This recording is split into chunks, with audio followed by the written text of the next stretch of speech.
Introduction. Qu'est-ce que la télépathie?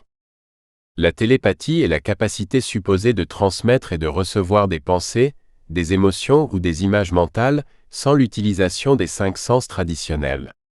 Elle repose sur l'idée qu'un individu peut communiquer directement avec l'esprit d'une autre personne, sans intermédiaire physique ou verbal. Origine du terme. Le mot télépathie vient du grec télé, loin, et pathos, ressentir, signifiant littéralement ressentir à distance.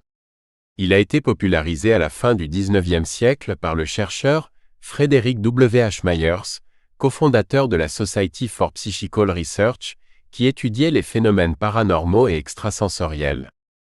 Télépathie, science ou fiction? La télépathie a longtemps été considérée comme un phénomène relevant du mysticisme et de la science-fiction.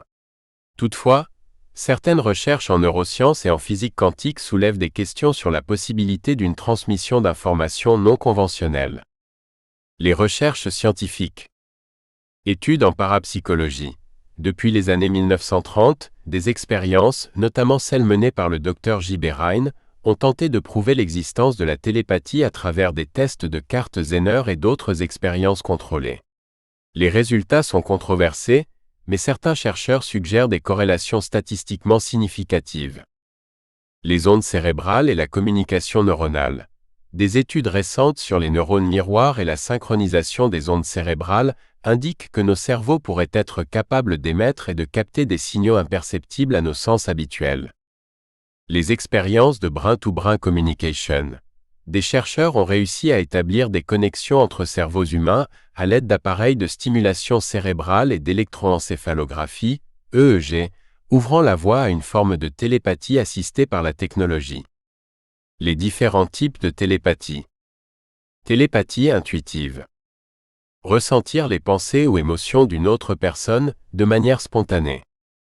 Exemple, un parent qui sent que son enfant est en détresse à distance. Télépathie émettrice. Capacité à envoyer des images mentales ou des idées à une autre personne. Exemple, un mentaliste qui influence les choix d'un spectateur. Télépathie réceptrice. Capacité à capter des pensées ou des impressions envoyées par autrui. Exemple, avoir une idée soudaine qui semble provenir de quelqu'un d'autre. Télépathie entre jumeaux. De nombreux témoignages relatent des expériences où des jumeaux semblent communiquer à distance de façon instantanée. Télépathie et rêve. Certains rapports suggèrent que les rêves pourraient être un vecteur de communication télépathique, notamment dans les états modifiés de conscience. Pourquoi développer la télépathie? Améliorer son intuition et ses relations humaines. Explorer les capacités inexploitées du cerveau. Développer une connexion profonde avec les autres. Ouvrir la porte à une communication plus subtile et efficace.